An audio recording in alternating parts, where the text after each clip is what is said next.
Pahimangno sa tanan nga dili mohatag og mga litrato ni bisan kinsa, labi na katong dili kaila kay mahimo kini gamiton batok kanimo. Sama nining usa ka lalaking nadakpan sa CIDG.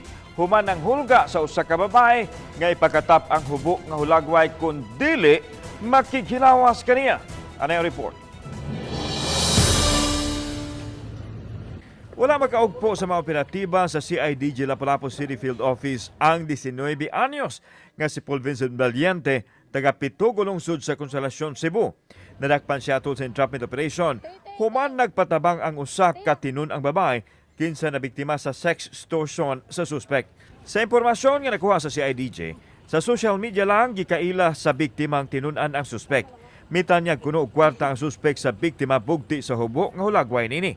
Tungod kay nagkinahanglan og kwarta ang biktima nga gamiton sa tuition, mipadala usab kini sa gipangayong hulagway sa suspect apan inay kwarta ang madawat, gi-blackmail na hinuon siya nga kun dili makikhilawas siya sa suspect, ipakatap nini ang hubo nga mga hulagway sa social media. Na itong suspect ay nahaharap sa kaso for violation of RA 9262, Violence Against Women and Their Children, in relation to Section 4, Section 6 of RA 10175, RA 9995, Anti-Photo and Video Voyeurism Act of 2009.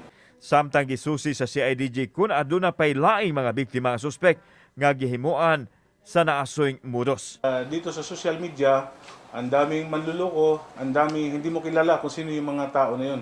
Mag-ingat po tayo. Hindi tayo basta-basta na magtiwala sa tao na diyan mo lang siya nakikilala. Sa Pikas Bahin, miabot na sa 89 ka mga taong nalambigit sa iligal nga kalihukan ang nadakpan sa mga operasyon nga gihimo sa CIDG-7 sa nakadiyang dapit nga sakop sa ilang jurisdiksyon. Kauban si Cleofer Lumayag, ako si Alan Domingo. Balitang Bisdak.